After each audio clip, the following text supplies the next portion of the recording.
Hello, welcome to Bet Builders on freesupertips.com. I'm Statman Dave and I'm joined by James Lawrence Allcott to preview all the action in the Premier League. It's been a short break, James, but are you excited for the action to come back? Very, very excited. A lot of transfers happening, new squads, we need to figure them out. It's going to be a great season. We're going to be talking about a lot of exciting stuff today. Can Liverpool go back to back in the Premier League? Where will Arsenal finish? Chelsea's new signings, are they any good? Relegation and a whole lot more, of course. Jump over to freesupertips.com to check out their analysis and their bets, because there's a lot of quality stuff over there. But I think it's time to get that party started.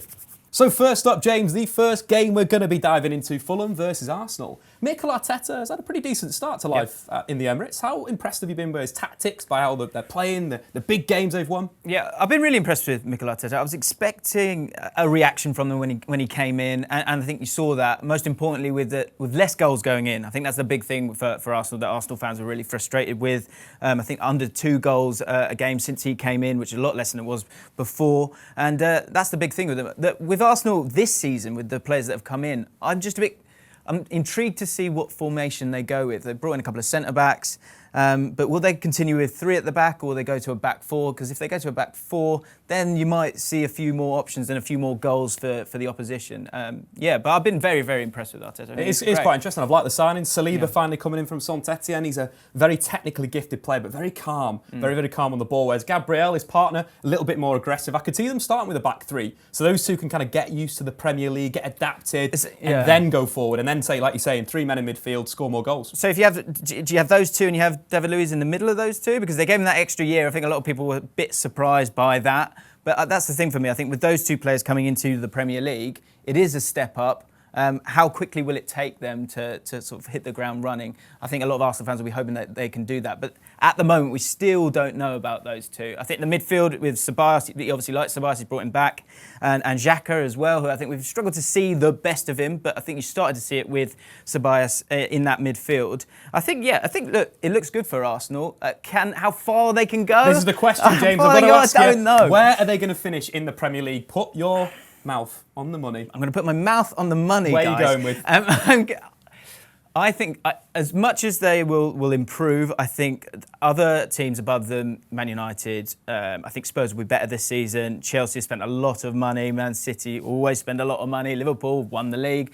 I think that there will be an improvement, but I don't think they'll get into the top 4. I don't think they'll get anywhere near that. I see them finishing, I think it's a toss-up between them and Spurs to finish 5th or 6th. I'm going to put them just about 6th, because I think there'll be some wobbles along the way. No, I really agree. I think that's probably the good position. I think for Arsenal fans especially, Spurs have a better squad right now. Arsenal's potential is massively more than this Spurs squad, especially with Jose Mourinho. That's a ticking time bomb. We all know that. So I think it'll be a relatively good season for Arsenal. I think we'll see the developments of Saka, which is going to be so exciting. Where is he going to play? Left back, right back, left wing, right wing. Could even play in central midfield as well, so that is good. But let's move on to Fulham. As a Championship connoisseur, how do you think they'll do? West London man as well, I guess. Fulham were impressive last season. I think everyone's expecting them to be fighting for automatic. They were. The headlines were more grabbed by the likes of Brentford and obviously West Brom and Leeds who went up.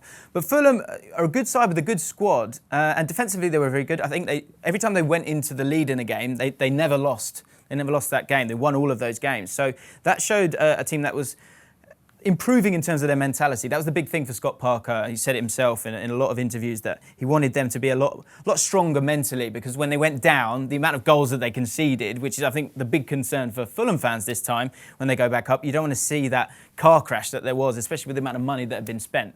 But the buys that have come in, some of them I think they're very, very smart. Lemina's come in from Southampton, who is I think he's a Premier League quality midfielder, but they've done it in a smart way. They've got him on loan, and if they stay up, they'll buy him. They're not going to spend. Like they got a bit burnt last time. Yeah, exactly. They're not going to spend that money. Harrison Reed was very, very good in the Championship as well, very combative. And you've got some of those players, Anguissa, who was out on loan. He'll be coming back. So the squad is actually probably a little bit better than what people will have seen in the Championship.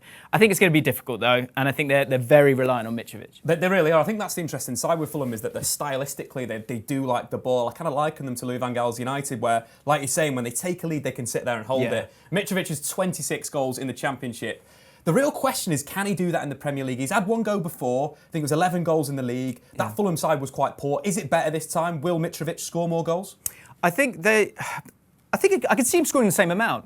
I think the thing with him is, can he behave himself? Can he stay fit? Yep. If he could do both of those things, then he is the main man for Fulham. So in terms of scoring goals, it's going to be down to him because elsewhere there wasn't the same amount of goals in that side. So it really, really is down to him. If he stays fit, they've got a chance. But it's all on him, really. It's massively on him. It is all on him. So I think it's time now to build our first bet, James. Let's Is build a Mitrovic bet. in your first bet? Let's go and see. Right, James, take me through your first bets of today's video. So we've got Fulham versus Arsenal. Fulham at home. I think Fulham have only ever won against Arsenal 3 times out of 31 games, something like that. So I can't see them winning. And I think there's a lot of momentum behind Arsenal at the moment. So I've gone with Aubameyang to score because he is integral to Arsenal. I think there are clearly 2 leading men in this game. It's Aubameyang and Mitrovic. We've spoken about Mitrovic. I think if Fulham are to score and in a first game back at home, I think they can get at least a goal in this game. I think Mitrovic can get himself one as well. But I do think Arsenal will be too strong. It might be in the second half that they kind of take hold a little bit, but I think they'll be quite strong. I think it might even be a 3-1 I'm seeing. I'm seeing a 3-1. Bold as well, calling the score. Yeah. What I do like is the Aubameyang to score any time. He's really good against newly promoted sides. Been directly involved in 16 goals in his last 12 games there. Wow. And as well versus Fulham, 3 goals and an assist. Last time they played in 2 yeah, games. yeah. So, James, I'm a big fan, but I think it's time to now check out my bets. I've been a little bit more conservative. I think you've gone bold by backing 2 strikers. So, what we've got, both teams to score. So, looking at the stats previously, Arsenal last season weren't great. They conceded a lot of shots on their goal. From the restart to the end of the season, only Norwich City had more shots on target on their own goal. So it's a little bit of a worry. That's why I think Mitrovic might score. That's why I've gone both teams to score. In terms of most goals in the second half, you break down Arsenal's goals away from home last season, 13 out of the 21 came in the second half, so that's what I expect there. And an even number of goals. This is kind of a protection part of the bet. I'm looking, if it's a draw, You're safe? Yeah, I'm safe, and I think I kind of agree with you. By 2 or more goals could work quite well. So I've gone even goals in the match as well. What do you reckon about my bet? I think, it's a touch boring, Dave, if I'm honest. No, you've gone safe there. But I haven't got expansive. You haven't got expensive on this first one, but obviously we've got other bets to go through. I think it's a good shout. I could see both teams scoring in this game, especially opening day. It always feels a little bit different. And I think further down, if this game's happening in November when Fulham are kind of struggling a little bit and it's all getting a bit tiresome for them, then maybe you can see a clean sheet for Arsenal. But that first game of the season, I think both teams to score is a great shout. Now on to the most mouth-watering game of the opening weekend. This is one that I'm waiting for. I'm excited. Bielsa versus Jurgen Klopp. Liverpool versus Leeds. Not the easiest start for Leeds United. No, similar to last season, you had Norwich coming up as champions, taking on Liverpool. This time it's Leeds United. This is the best game of the opening day, surely. Leeds coming back after so long away, it's going to be fantastic. And I think more than any other team, maybe Chelsea aside, people were so excited to see Leeds in a competition where the opposition don't just sit back. Teams are going to have a go at Leeds, and that's going to be so fascinating in terms of their formations. It's going to be great. I'm excited. It's going to be a really good game. I think what Liverpool might do is just play over the press, be quite direct, play it into the channels for Salah, for Mane. But as well, we've got to look at this Liverpool team. For me, they retained the Premier League title.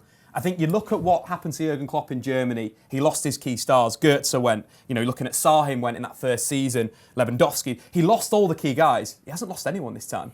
Yeah, do you know what? I think it's going to be a little bit different. I think it's so hard to retain the Premier League. I think we've seen that so many times over especially the last sort of 10 years or so. You do see that drop-off from that team that wins the league. And for Liverpool, I think it was such an emotional thing for their fans and their players, everyone involved. And being managed by Jurgen Klopp, I think that's an emotional thing in itself. So I feel like once they got that title with the restart, there was a bit of a drop-off. Of course, there was changes of the team and things like that. But I just feel like there will be a drop-off again. I feel like it's inevitable when it comes to Liverpool, and that's why I feel like I actually think Man City are going to go and do it this year.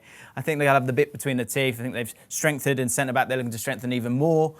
So I think it's going to be a lot closer certainly than last year. If Liverpool do retain it, then they've done very, very well. I can't see it happening. That said, it's a great team, it's a great squad, and I expect them to win this one. Yeah, 100%. I think one guy that you could look at for Leeds that could put a bit of magic in the team, Pablo Hernandez. What a player. He's been directly involved in 74 goals for Leeds United since joining the club. 28 more, than any other Leeds player.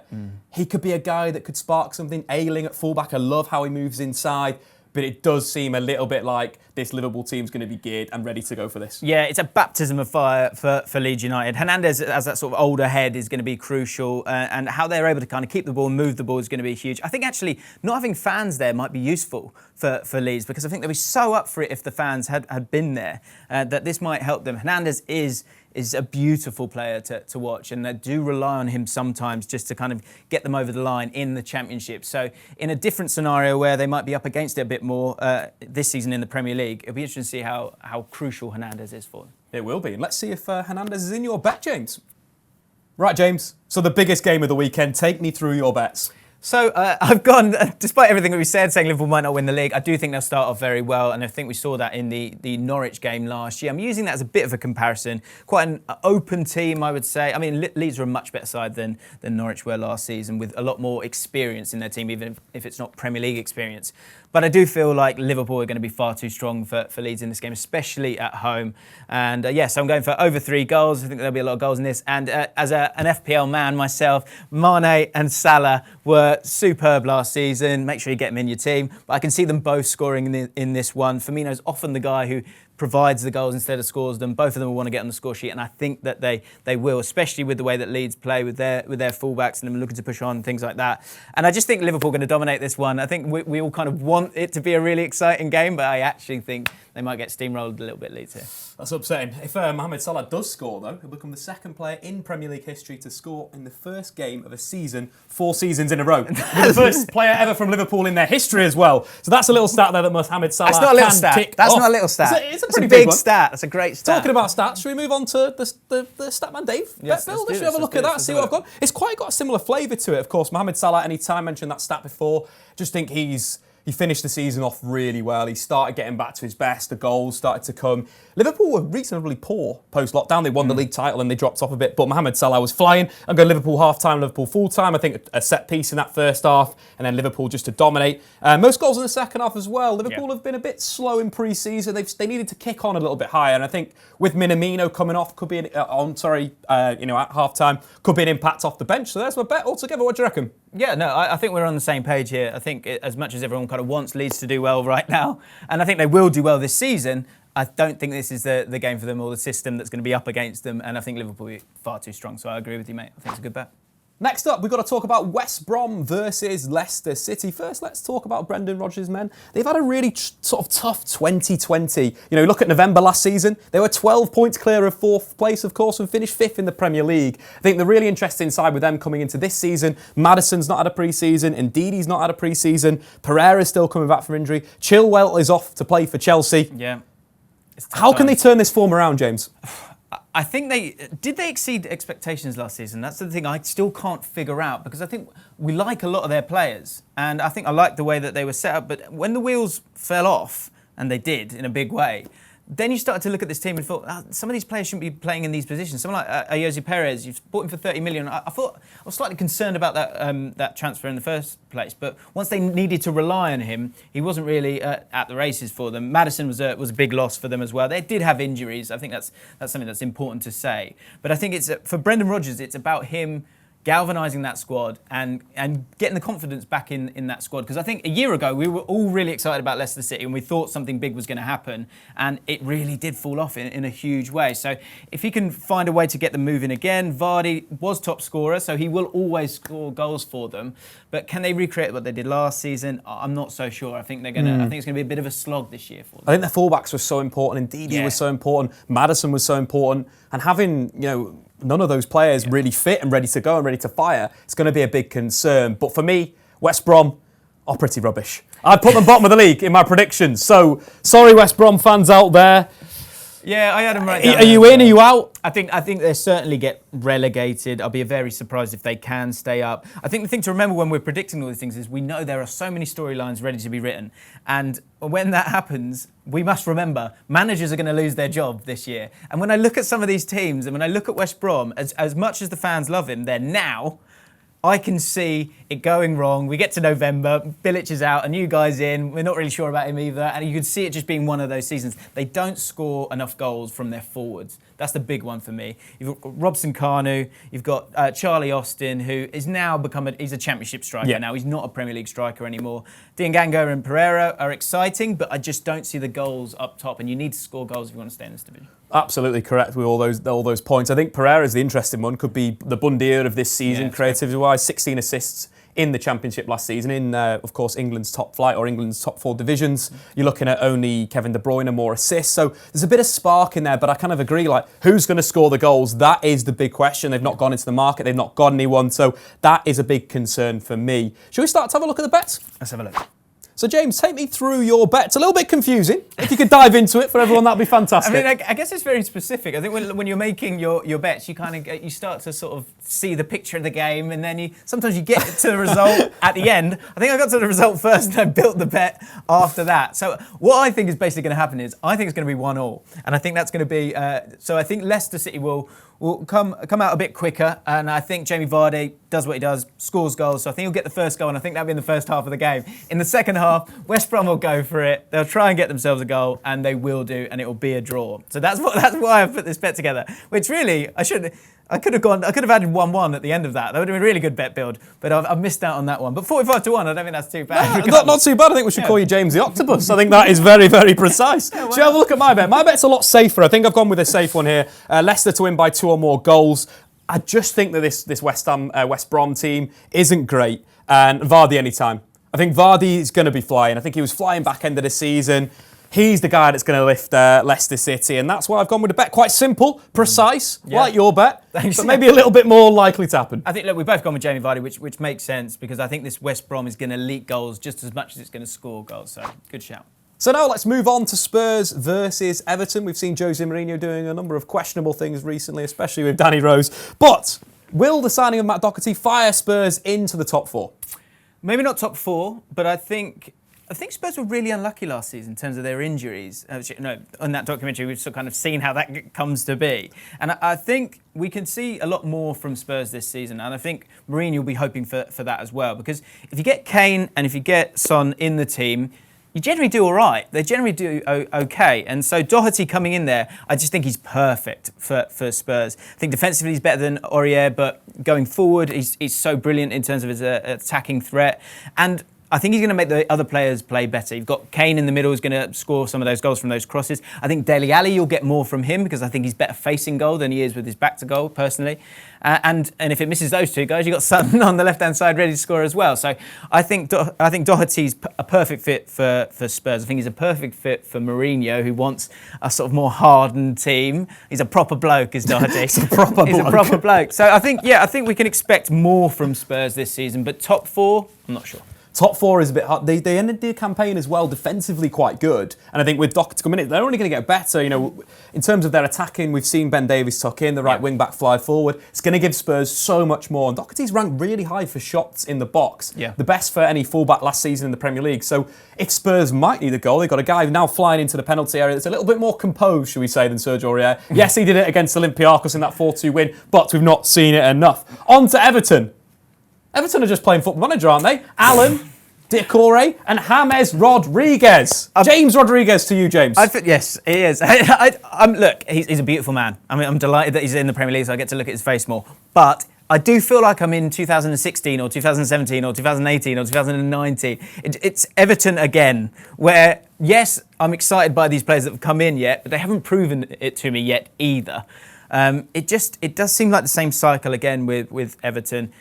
And you've got Alan, you've got Decore, you've got Rodriguez. I don't mind any of those guys. Do we need all of them?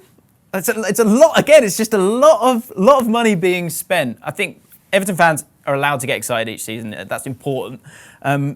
But again, I'm waiting to see. There's a lot of players with a few question marks there that are still in that squad that you're relying on. It's going to be interesting to see how Ancelotti works it. I think the balance is going to be interesting with Alan, with Decore. How do they work that? They're both kind of box-to-box midfielders, but then at the same time, they can defend and attack, leaving James just sit in the hole. Where is he playing? Is he playing in a central position, or is he playing out on the right? Who's playing out on the right? You see, I think he'd play centrally. I think he's going to be just given that freedom to drift around. He's almost becoming a little bit Riquelme-esque with his passing and he almost looks lazy on the ball, but it's just so beautiful. And as well, under Ancelotti in his last season at Real Madrid, directly involved in 26 league goals, 13 goals and 13 assists. So I think he's got the potential to really sort of light Everton's flame going forward to push for those European places. I think from set pieces as well, massively upgrades what they've got. Of course, Digny is a good corner taker, but James Rodriguez is a little bit level above. One player I want to touch on, though, is Jordan Pickford. Okay. Is he the weak link for Everton?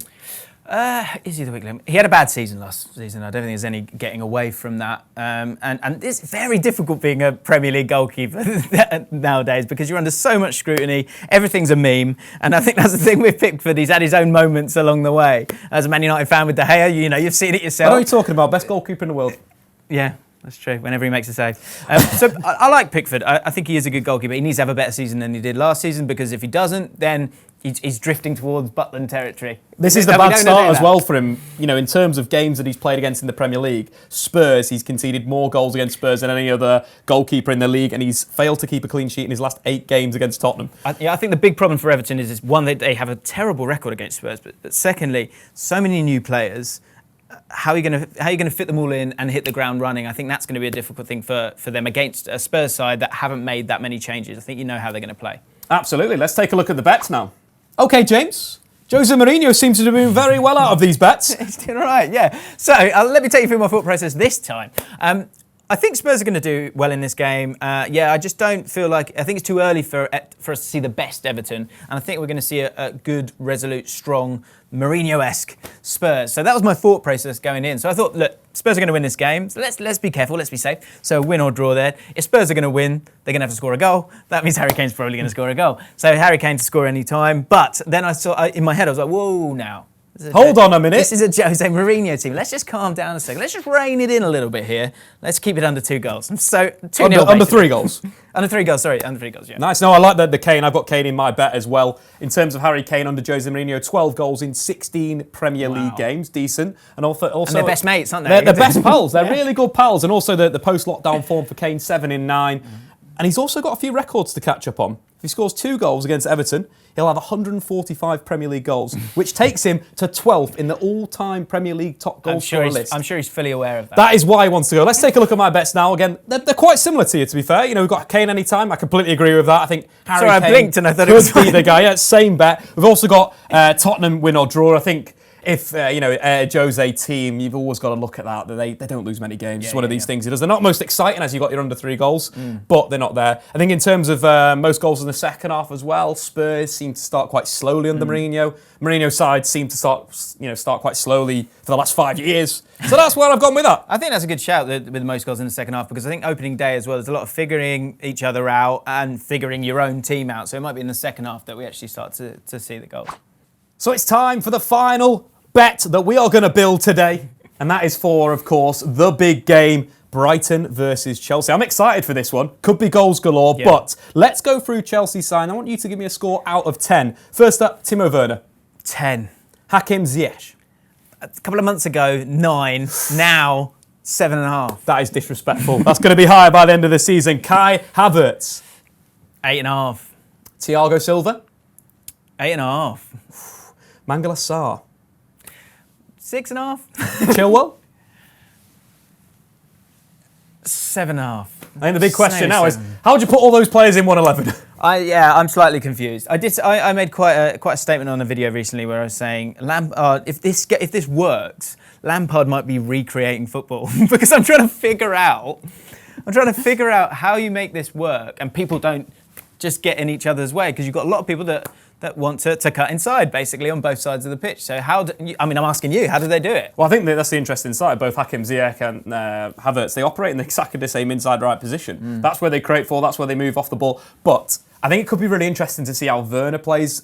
The thing I sort of worry for is these academy prospects, the likes of Mason Mount, the likes of Tammy Abraham.